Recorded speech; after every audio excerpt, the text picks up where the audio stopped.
Saudara yang dikasihi Tuhan,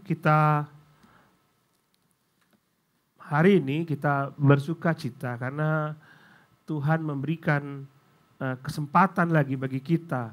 Bahkan di tengah-tengah kita tidak bisa berkumpul bersama-sama, kita masih bisa bersuka cita dan merayakan kebangkitan Tuhan Yesus dari antara orang mati.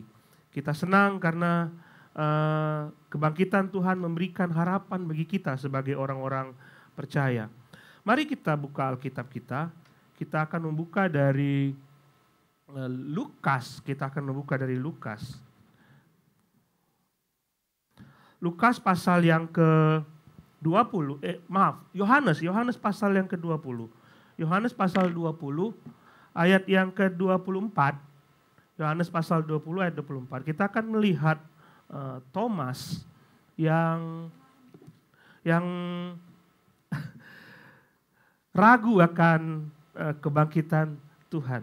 Bagi saudara-saudara yang belum pernah kenal dengan gereja TLCC, kami The Light Community Church, kami beribadah di Hotel Aviary, dan kalau ada kesempatan bagi saudara untuk hadir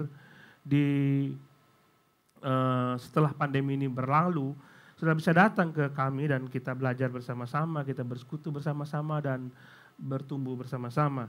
Saya Pendeta Daniel Muksin dengan senang sekali menyambut saudara-saudara untuk hadir dan berjumpa dengan kita dan belajar firman Tuhan, bertumbuh bersama-sama. Mari kita buka Yohanes pasal 20, kita coba lihat ayat yang ke-24, firman Tuhan berkata, tetapi Thomas, seorang dari ke-12 murid itu yang disebut Didimus, tidak ada bersama-sama dengan mereka ketika Yesus datang ke situ. Maka kata murid-murid yang lain itu kepadanya, kami telah melihat Tuhan. Kami telah melihat Tuhan. Tapi Thomas berkata kepada mereka, sebelum aku melihat bekas paku pada tangannya dan sebelum aku mencucukkan jariku ke dalam bekas paku itu dan mencucukkan tanganku ke dalam lambungnya, sekali-kali aku tidak akan percaya. 8 hari kemudian murid-murid Yesus kembali dalam rumah itu dan Thomas bersama-sama dengan mereka sementara pintu-pintu terkunci. Yesus datang dan ia berdiri tengah-tengah mereka dan berkata, damai sejahtera bagi kamu. Kemudian dia berkata kepada Thomas, taruhlah jarimu di sini dan lihatlah tanganku. Ulurkanlah tanganmu dan cucukkanlah ke dalam lambungku. Dan jangan engkau tidak percaya lagi, melainkan percayalah. Thomas menjawab dia, ya Tuhanku, ya Allahku. Kata Yesus kepadanya, karena engkau telah melihat aku, maka engkau percaya. Berbahagialah mereka yang tidak melihat namun percaya. Memang masih banyak tanda lain yang dibuat Yesus di depan mata murid-muridnya yang tidak tercatat dalam kitab ini. Tapi semua yang tercantum di sini telah dicatat supaya kamu percaya bahwa Yesuslah Mesias Anak Allah, dan supaya kamu oleh imanmu memperoleh hidup dalam namanya. Thomas, salah seorang murid Tuhan, kita cap sebagai seorang yang ragu. Kita makan anak-anak sekolah minggu sudah tahu siapa Thomas, dan kalau ditanya siapakah murid-murid Tuhan Yesus yang peragu, mereka semua akan menjawab, Thomaslah orangnya. Thomas ragu dan tidak percaya bahwa Yesus bangkit. Dan dia berkata, sebelum aku melihat bekas paku yang ada di tangannya dan aku melihat bekas tombak di lambungnya, aku tidak akan percaya. Dan dia perlu melihat dan perlu bukti akan kebangkitan Yesus. Tapi apakah saudara lihat bahwa sebenarnya murid-murid lain pun pada awalnya pun tidak percaya akan kebangkitan Yesus. Pagi-pagi itu ketika matahari mungkin belum bersinar, para wanita pergi ke kubur dan membawa rempah-rempah. Apa maksud mereka membawa rempah-rempah? Yesus berkata kepada para muridnya, aku akan mati dan 3 hari kemudian aku akan bangkit. Tapi kenapa pada hari Minggu mereka membawa rempah-rempah? Karena mereka tidak menyadari, mereka tidak mengharapkan, mereka tidak ingin melihat Yesus yang hidup. Karena mereka datang ingin melihat Yesus yang mati. Itu para wanita. Lalu mereka pergi keluar mengabarkan itu kepada para murid. Semuanya dikabarkan oleh wanita-wanita. Kami telah melihat Yesus dan kami melihat kuburnya kosong. Mereka ragu, saudara. Mereka ragu, tapi sungguh pun demikian. Alkitab mencatat Petrus pergi ke kubur itu bersama dengan Yohanes. Pergi ke kubur itu dan dia melihat kain kafan dia angkat dan dia bertanya-tanya, what's going on? Apa yang terjadi? Sampai Petrus pun bingung dan tidak menyadari akan kebangkitan Yesus. Bagaimana dengan kedua murid di jalan Emmaus? Mereka sedang berjalan bersama-sama dengan Yesus dan Yesus tanya, what are you talking about? Dia tidak tahu selama ini apa yang terjadi. Bahwa Yesus yang disebut anak Allah itu, yang kami harapkan dialah Mesias, yang akan membebaskan kami bangsa Israel keluar dari penjajahan, menjadi tahta Daud, dia duduk di atas tahta Daud, tapi dia mati. Dan kata teman-teman kami, dia bangkit, kami jadi bingung. Mereka tidak sadar akan kebangkitan Tuhan. Mereka tidak berharap itu. Mereka hari Minggu itu hanya berpikir, wah kami telah kehilangan seorang guru. Dan tidak akan bertemu dengan dia lagi selamanya. Yesus menampakkan diri kepada murid-murid di ruangan tertutup. 10 murid minus Thomas. Tentu saja minus Yudas yang sudah gantung diri, dia mati. Minus Thomas. Dan Yesus berkata kepada para murid di ruang tertutup itu, peace unto you. Damai sejahtera bagi kamu. Yesus menampakkan diri yang mereka tertegun dan mereka baru percaya. Tuhanku yang kuragukan selama ini bangkit. Benar-benar telah bangkit dan berita sukacita itu mereka bawa ke Thomas. Dengar. Kami semua, 10 orang ini, 10 orang, kita kan sering bersama-sama selama 3 tahun. Dan lihat, kami sudah melihat Yesus dan dia hidup. Thomas ragu. Bagaimana orang Yahudi bisa ragu dengan kesaksian 10 orang? Padahal firman Tuhan mengatakan cukup 2 saksi saja, kau harus percaya. Tapi Thomas mengatakan sebelum aku mencucukkan jariku ke tangannya. Dia ingin lihat. Benarkah yang kamu lihat itu? Yang kamu lihat itu adalah Yesus yang kulihat, yang kita lihat sama, terpaku di atas kayu salib. Benarkah Yesus yang kamu lihat itu, yang kamu bilang bangkit itu, adalah Yesus yang kita lihat, yang lambungnya ditusuk untuk memastikan kematiannya? Thomas ragu. Lihat ayat 24. Tetapi Thomas, seorang dari ke-12 murid itu yang disebut Didimus, tidak ada bersama-sama dengan mereka ketika Yesus datang ke situ.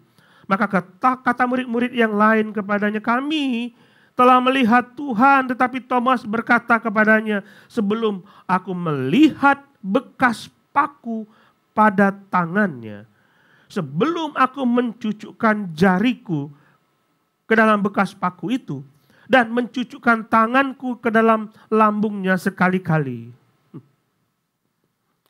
aku tidak akan percaya. Kenapa Thomas ragu? Saya mencoba untuk membayangkan sesuatu, saudara. Pada waktu seseorang ragu, dia Seharusnya Thomas sudah melihat kesaksian wanita. Thomas sudah melihat kesaksian teman-temannya. Dan temannya nggak mungkin bohong. Dia tahu itu teman-temannya tidak mungkin bohong. Tapi saya rasa ada satu kekecewaan dalam diri Thomas. Dia punya persepsi tentang Mesias yang pada waktu itu sama seperti para murid lain. Bahwa Mesias yang disebut sebagai anak Daud itu adalah Mesias yang harus duduk di atas tahta Daud. Bertahta secara politik di Yerusalem. Dan dia bergebu-gebu mengikuti Tuhan. Dan percaya bahwa suatu saat kelak ketika dia menjadi raja, aku paling tidak menjadi menteri. Ada 12 menteri di situ. Saudara ingat ketika Yakobus dan Yohanes, ibunya bertanya kepada Yesus,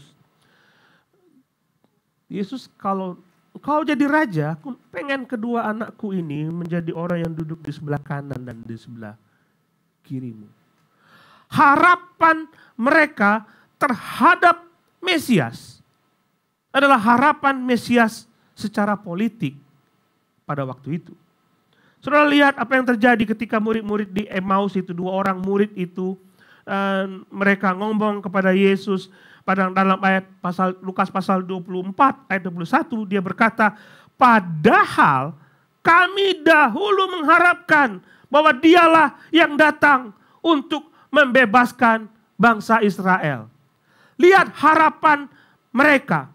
Mereka mengharapkan Mesias secara politik, tapi nyatanya Tuhan yang mereka impikan itu, Yesus yang mereka sanjung itu mati. Dan itu membawa kekecewaan bagi semua murid. Termasuk Thomas. Mereka tidak paham seperti kata Yesus kepada murid di Emmaus itu. You tidak mengerti bahwa Mesias harus menderita. Dia membuka semua kitab dan mengatakan kepada mereka, mengajarkan kepada mereka bahwa Mesias harus menderita.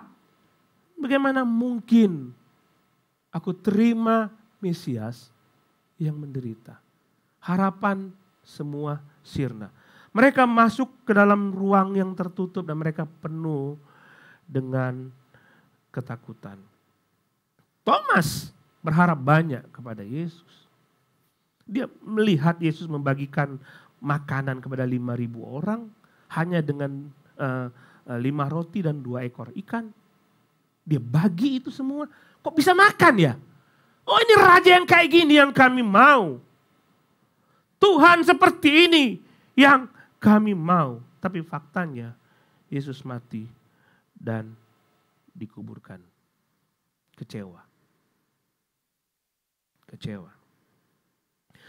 Nah, orang tidak percaya kepada kebangkitan Yesus sama seperti ketika Thomas tidak percaya kebangkitan Yesus. Di mana Tuhan saat pandemi berlangsung? Di mana Tuhan ketika aku menderita? Kalau benar dia bangkit, kalau benar dia ada, kenapa aku harus menderita? Kenapa ada penderitaan, kenapa ada sakit penyakit, kenapa ada bencana di dunia ini? Ini yang dipikirkan oleh orang. Dan mereka mengatakan Tuhan pasti tidak ada. Yesus pasti tidak bangkit. Semua sudah hilang. Dan aneh sekali saudara, ada orang yang mengaitkan Tuhan dengan keadaan. Kalau misalnya saya tidak menderita, saya happy, saya diberkati, Tuhan ada. Kalau saya kecewa, ya Tuhan gak ada. Tuhan tidak ada. Tapi saudara tahu, kadang-kadang ada kebalikannya. Orang datang kepada saya dan bilang, Pak Pendeta, saya lagi susah ini. Bisnis lagi kacau, anak saya lagi sakit, anak saya tidak punya uang untuk memenuhi kebutuhan keluarga. Pendeta tolong doakan saya. Nah, perhatikan, orang ini lagi menderita, orang ini lagi susah. Dan datang kepada saya dan mengatakan, pendeta tolong doakan. Lalu saya tanya, kamu percaya Tuhan? Percaya pendeta. Saya percaya Tuhan. Oh gitu. Oke. Kamu percaya Tuhan mampu memulihkan keadaanmu? Saya percaya Tuhan. Saya percaya. Tolong berdoa. Dan saya doakan. Dan dia bilang, mesti berdoa ya. Oke, berdoa. Dan dia pulang, dia lebih giat berdoa. Dalam keadaan penderitaan gitu. Dia lebih giat berdoa, giat berdoa. Dan apa yang terjadi? Tuhan jawab doanya. Dan ketika doanya dijawab, dia menghilang. Tuhan dilupakan. Dan ketika dia happy, diberkati, bahagia, hidupnya seolah-olah Tuhan tidak ada. Berbalik, kalau orang bertanya ke Tuhan tidak ada ketika penderitaan, dan sementara orang lain mengatakan Tuhan tidak ada ketika happy. Keadaan Tuhan tidak bisa dibuktikan hanya karena keadaan. Ada tidak ada penyakit. Ada tidak ada bahaya. Ada atau tidak ada kebahagiaan.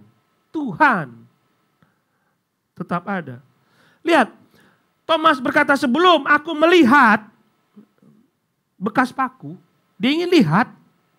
Jadi seolah-olah ada pepatah Inggris, seeing is believing. Benar? Aku lihat dulu, baru aku percaya.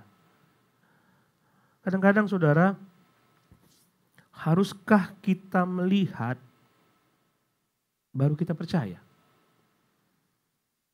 Ironis saudara, waktu Yesus berkata kepada orang-orang di Athena, dia pergi ke Athena dan dia bertemu dengan filsuf di situ dan dia berkata kepada mereka tentang kebangkitan Yesus. I don't believe it, tentang kebangkitan. Sudahlah, pergilah.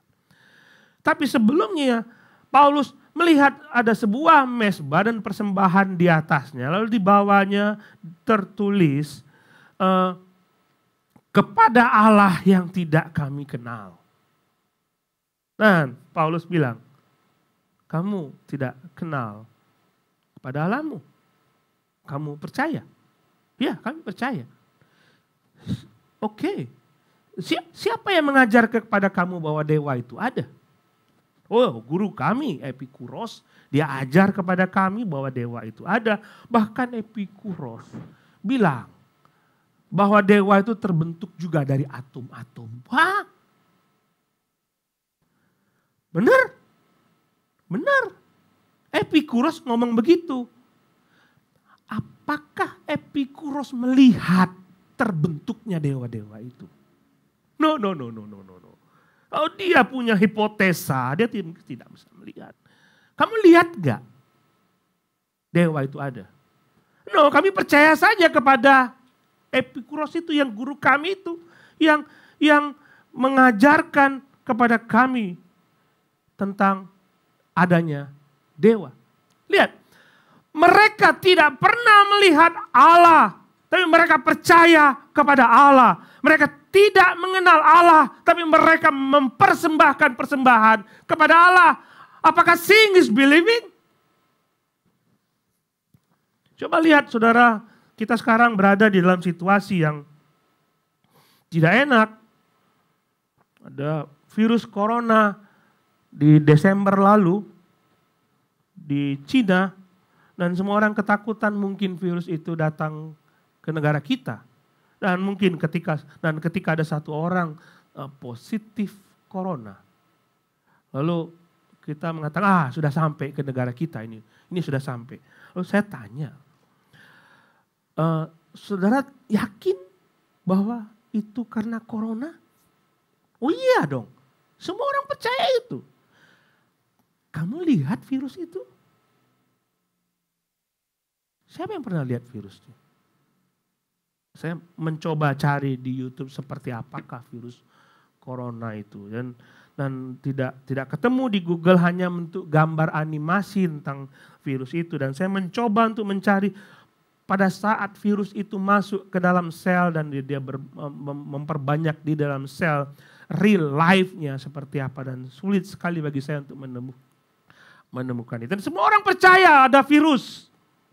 Sekalipun mereka tidak melihat, mereka masuk ke lift, tekan tombol lift pakai tusuk gigi. Dan percaya ada virus itu. Nggak bisa dilihat. Tapi percaya ada virus itu. Dan kita ada orang yang mengatakan, pakai semprot di dalam chamber, lalu ada semprot, nanti saudara virusnya akan mati. Kita percaya saja walaupun saudara tidak melihat virusnya mati. Come on. Apakah saudara mengatakan seeing is believing? Cukup orang-orang itu yang memberikan kesaksian kepada kita tentang kebangkitan Yesus. Lihat dalam Alkitab saudara, ada cerita Yesus tentang Lazarus dan orang kaya yang mati dan mereka dibawa ke dunia sana. Lalu orang kaya ini mengatakan dalam sengsaranya berkata kepada Abraham, "Abraham, mintalah Lazarus turun. Beritahu bahwa mereka harus percaya dan beritahu kepada mereka. Jangan berharap kepada uang. Percaya berharap kepada Tuhan. Kalau berharap kepada uang kita akan masuk ke dalam neraka ini. Tolong Abraham, biar Lazarus turun, hidup lagi," itu maksudnya. Oh Tuhan Yesus, Abraham bilang no. Mereka tidak akan percaya sekalipun ada kebangkitan dari antara orang mati. Sulit sekali saudara. Cuma itu saja buktinya.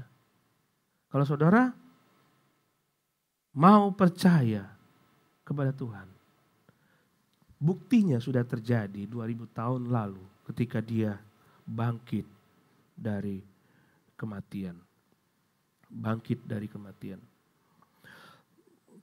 Thomas ketika berada dengan murid-murid, dengan teman-teman itu, berada di ruang tertutup itu 8 hari kemudian, jadi 1 minggu setelah pemberitahuan tentang kebangkitan Yesus dari murid-murid kepada Thomas. 8 hari kemudian mereka berkumpul dan pintu terkunci. Yesus datang.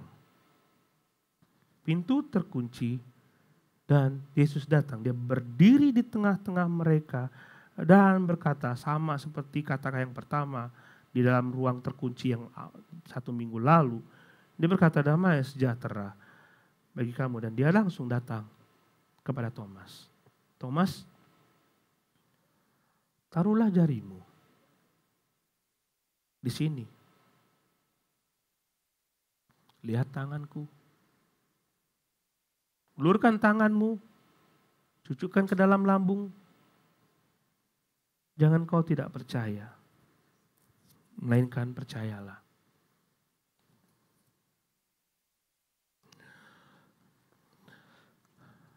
Yesus tahu apa yang diminta Thomas. Thomas tidak usah ngomong kepada Yesus, "Ini Yesus, lihat dong tangannya. Ini Yesus, coba dong lihat pinggangnya, ada bekas luka atau tidak." Yesus tahu. Dan dia berkata kepada Thomas, "Lihat tanganku."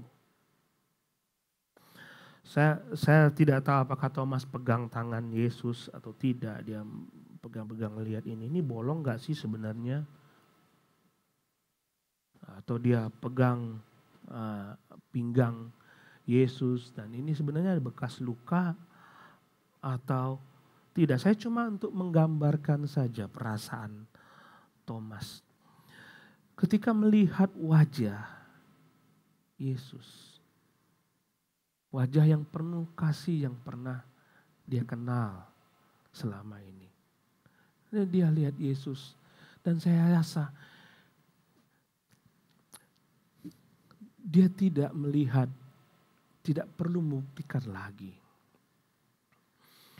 Ketika dia melihat Yesus, dia hanya amazed, kagum, dan menaruh hormat kepada dia. Dan dia berlutut, ya Tuhanku, ya Allahku. Saya rasa itu yang akan kita lakukan kalau kita berjumpa dengan dia kelak di surga. Amin. Saudara ketemu dengan Tuhan nanti di surga, ya Tuhanku, ya Allahku.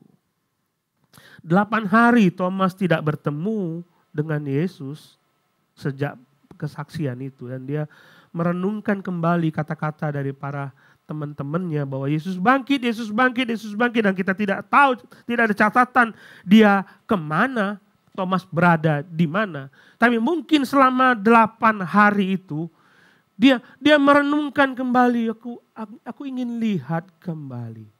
Kalau mungkin benar-benar dia Mesias itu. Kalau mungkin benar-benar dia harus mati dan dia bangkit kembali kepada hari ketiga. Dan mungkin Thomas mengurung diri, dia mengingat-ingat kembali ketika dia bersama dengan Tuhan.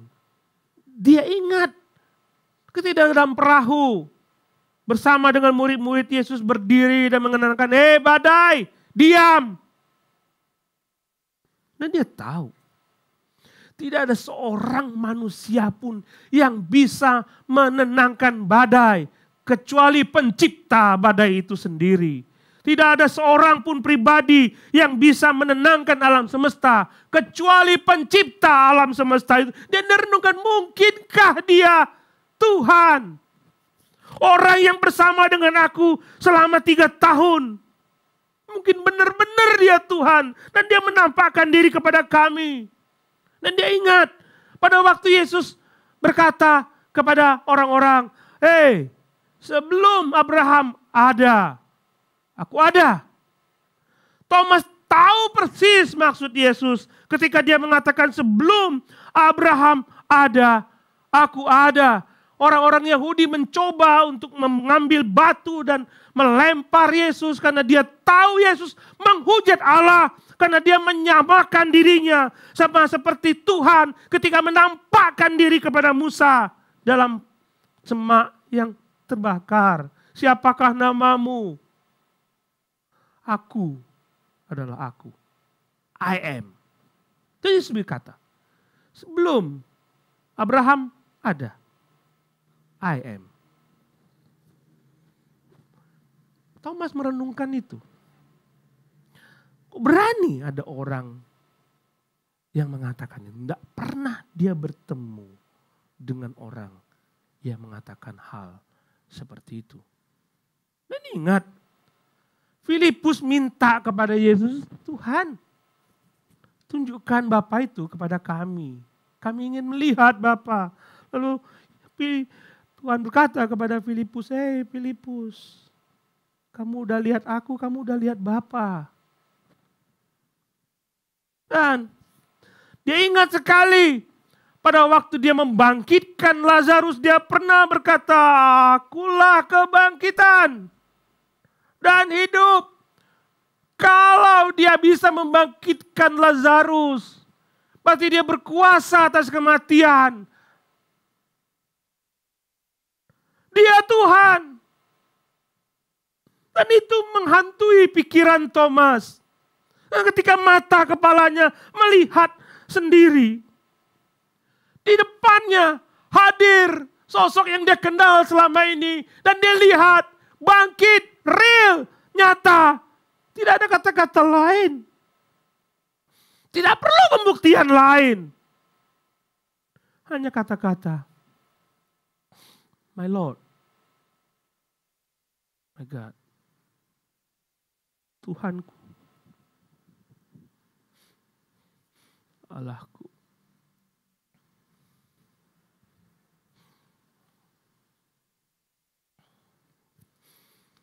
Sangat pribadi, saudara. Itu yang ngomong kepada teman-temannya yang lain, pada murid lain. Ini Tuhan kita. Ini Tuhan kita. Dia bangkit, no. Sekarang berhadapan dia pribadi bersama dengan Tuhan. Tuhanku, Allahku. Mungkin saudara sudah lama sekali merenungkan hal ini. Banyak orang bercerita kepada saudara tentang Yesus.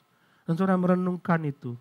Ada orang memberikan kepada saudara Alkitab dan saudara mungkin baca dan saudara berpikir-pikir tentang Yesus. Saudara berpikir-pikir, benarkah dia Tuhan? Kalau saudara baca ya mungkin ya ini benar juga, tapi saudara belum mengambil keputusan. Selama ini kalau saudara ditanya siapakah Yesus itu, saudara akan menjawab dia Tuhannya orang Kristen. Dia Tuhannya mereka. Saudara ketemu dengan teman yang percaya kepada Yesus dan saudara berkata kepada teman itu dan mengatakan itu Tuhanmu. Itu Tuhanmu. Tapi setelah saudara mempelajari firman Tuhan, saudara mendengar kesaksian, saudara mendengar khotbah, saudara mendengar membaca buku, dan saudara mengambil kepada satu kesimpulan. Mungkin saat ini saudara akan berkata sama seperti Thomas berkata di hadapan Tuhan. Ya Tuhanku, ya Allahku, personal, dia Tuhanmu, dia Allahmu. Dia bukan Allah siapa-siapa. Jadikan dia milikmu dan kau miliknya. Yohanes pasal 20 ayat 29. Yesus berkata kepadanya, karena engkau telah melihat aku maka engkau percaya. Berbahagia mereka yang tidak melihat namun percaya. Sudah saya yakin bahwa kita tidak punya kesempatan untuk melihat Yesus 2000 tahun lalu. Benar? Kesempatan itu hanya dimiliki oleh orang-orang pada zaman itu. Ketika Yesus berjalan, Yesus makan, Yesus melakukan banyak mujizat, mereka lah menjadi saksi atas semua itu. Tapi Yesus bilang begini, memang kita tidak melihat, tapi berbahagia mereka yang tidak melihat, namun percaya. Dan banyak orang mengatakan kan tidak perlu banyak bukti, tidak usah lihat bukti lah, percaya saja. Tidak perlu lihat bukti, percaya saja bahwa dia bangkit. Tidak perlu lihat bukti, percaya saja bahwa dia Tuhan. Tapi Alkitab tidak mengatakan demikian. Alkitab membeberkan banyak sekali bukti tentang kebangkitannya. Alkitab membeberkan banyak sekali bukti dan tulisan tentang siapa dia sebenarnya. Saudara bisa membaca dalam Alkitab tulisan-tulisan seperti ini. Percaya kami kepada Tuhan. Bukanlah kepercayaan yang ya percaya saja lah, nggak usah banyak tanya. Bukan seperti itu. Kalau kamu nggak banyak tanya dan percaya, berarti kamu bahagia. Enggak, tidak seperti itu. Saudara lihat orang di Berea. Pada waktu Paulus sampai ke situ dan mereka membeberkan, mengajarkan firman Tuhan tentang siapa Yesus, tentang kebangkitannya. Mereka terima dan bukan hanya terima, mereka buka Alkitab. Mereka lihat, benarkah demikian? Kepercayaan Kristen adalah kepercayaan yang berdasarkan argumen dan bukti tertulis. Bukan kepercayaan yang karena ya pendeta ngomong begitu ya terima saja. No. Iman kita bukan iman yang buta. Bukti sudah ada. Itulah sebabnya Paulus berkata kepada jemaat di Korintus.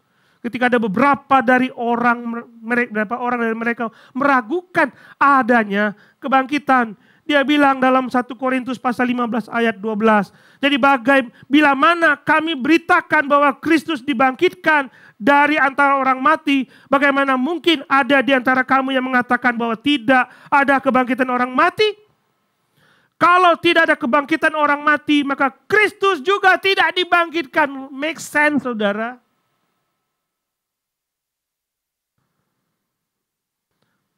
Kalau kita tidak dibangkitkan, nggak bisa dibangkitkan, mana mungkin Kristus bisa dibangkitkan. Tetapi ayat ke-14, andai kata Kristus tidak dibangkitkan, maka sia-sialah pemberitaan kami dan sia-sia juga kepercayaan kamu.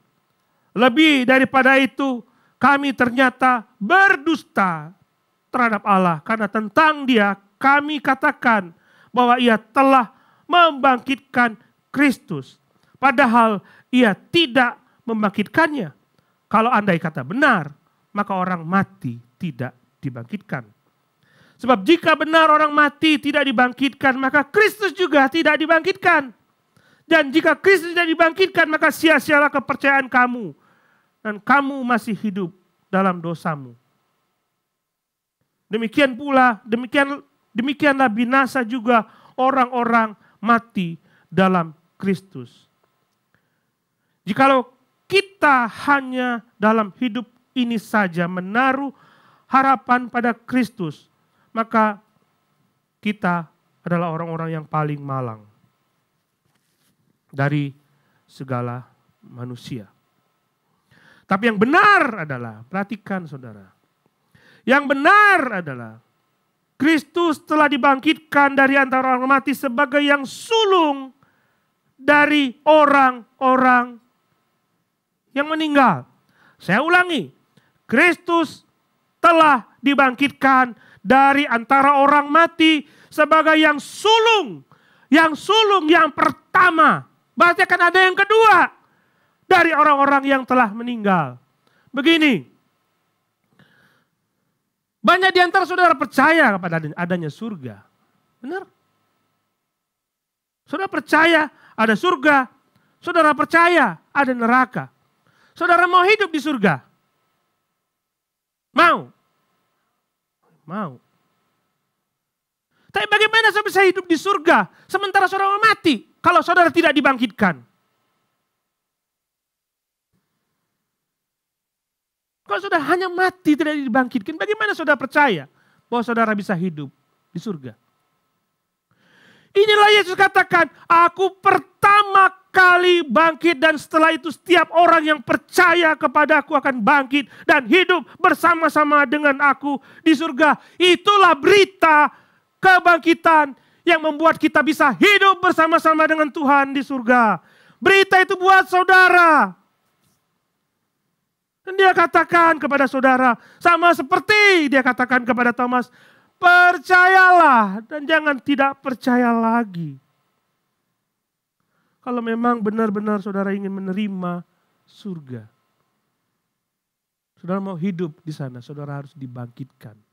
Dan berita baik kali ini, memang ada kebangkitan. Yesus buktikan itu. Tinggal saudara percaya. Lihat lagi saudara. Ayat yang ke-21. Sebab sama seperti maut datang karena satu orang manusia. Ini bicara mengenai Adam.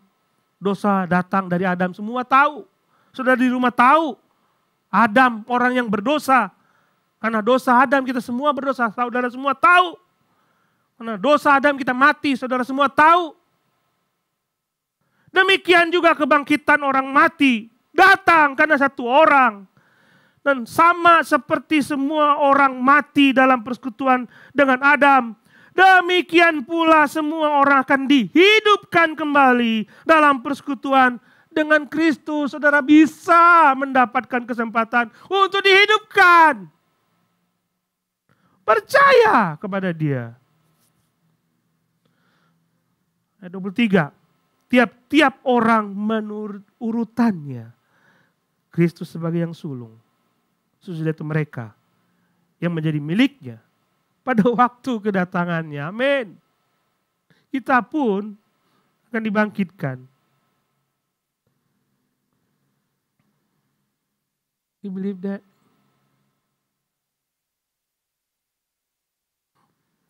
Ada harapan hidup kekal di surga kalau saudara percaya kepada Yesus. Hanya Dia yang berkuasa membangkitkan orang mati. Dan Dia berkuasa membangkitkan dirimu.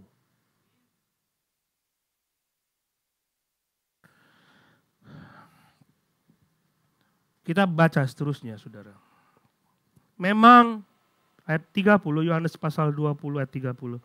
Memang masih banyak tanda lain yang dibuat Yesus di depan mata murid-muridnya yang tidak tercatat dalam kitab ini.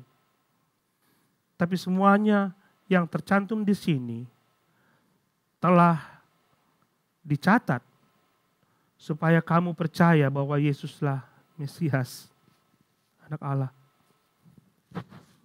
Dan supaya kamu oleh imanmu memperoleh hidup dalam namanya.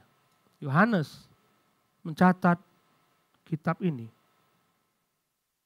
Dia membeberkan dari awal ketika Yohanes pasal 1 bahwa Dialah Allah yang menjelma jadi manusia. Dia mencatat 7 kisah tanda yang membuktikan bahwa Dialah Allah. Dan dia mencatat pengakuan Thomas bahwa Dia adalah Allah. Dan dia mau saudara-saudara percaya bahwa Dia adalah Allah. Buku itu ditulis menjadi bukti bahwa Dia adalah Allah. Saudara, ada banyak buku yang ditulis di dunia ini untuk mencatat sejarah. Saudara tahu tentang misalnya Sumpah Palapa yang diucapkan oleh Gajah Mada. Kita tahu sumpah itu berdasarkan dari sebuah buku yang berjudul Kitab Pararaton. Nah, di situ ditulis bahwa Gajah Mada bersumpah untuk mempersatukan semua Nusantara, seluruh Nusantara. Kita percaya buku itu menjadi saksi sejarah. Dan kita percaya sekali itu.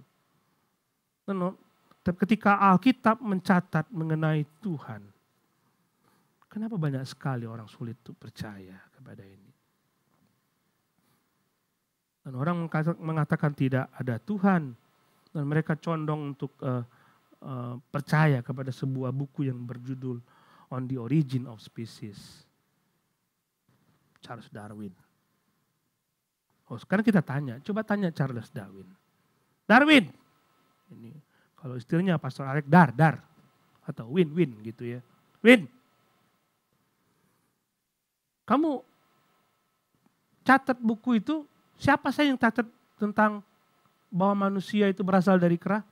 Ya, saya sendiri. Ada yang lain nggak yang catat? No, nggak. Saya sendiri. Saya menciptakan buku itu. Oke. Cuma Darwin sendiri. Lalu tanya lagi ke Darwin. Darwin, kamu lihat sendiri monyet itu berubah pelan-pelan, naik, bercakap, nggak bisa ngomong, sampai sampai bisa ngomong, mama, papa, bisa? Kamu lihat sendiri? No. Aku bukan saksi mata. Aku cuma berteori. Kenapa orang percaya kepada sesuatu yang ditulis oleh orang yang bukan saksi mata? Satu orang saja. Tapi ini ada 66 kitab yang bercerita tentang Yesus. 66 kitab. 40 orang penulis. 1500 tahun ditulis. Semua bercerita tentang Yesus. Semua menjadi saksi mata tentang Yesus. Otentik, saudara. Dan dia berkata, Yohanes berkata, dalam 1 Yohanes pasal 1 ayat 1.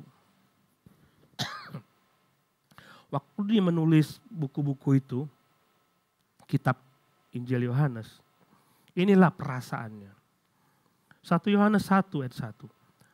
Apa yang telah ada sejak semula, yang telah kami dengar dan telah kami lihat dengan mata kami, yang telah kami saksikan dan telah kami raba dengan tangan kami tentang firman hidup itu, itulah yang kami tuliskan kepada kamu.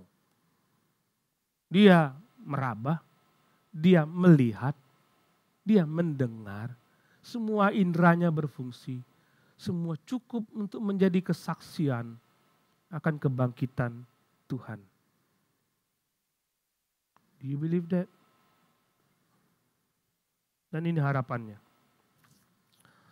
Dalam Yohanes pasal 20 ayat 30. Semua yang tercantum di sini telah dicatat. Supaya kamu percaya bahwa Yesuslah Mesias anak Allah. Dan supaya kamu oleh imanmu memperoleh hidup. Memperoleh hidup, saudara. Bukan kematian. Supaya kamu memperoleh hidup dalam namanya. Dan ini mengundang saudara. Saya yakin Yohanes mengundang saudara. Sama seperti dia bawa Thomas dia percayalah saja Thomas. Dan dia ingin saudara percaya kepada dia. Doa saya, dimanapun saudara berada, dimanapun, saudara sedang bergumul tentang kehidupan setelah kematian. Saudara bergumul tentang keselamatan. Doa saya, ucapan Thomas kepada Yesus akan menjadi ucapan saudara. Saudara akan berkata kepada dia, saat ini, saudara mungkin tidak melihat dia, saudara tidak melihat Tuhan, tapi dia ada di hadapan saudara saat ini. Sama seperti dia berada di hadapan Thomas saat ini. Berlutut dan katakan kepadanya sekarang, ya Tuhanku, ya Allahku. Mari kita berdoa.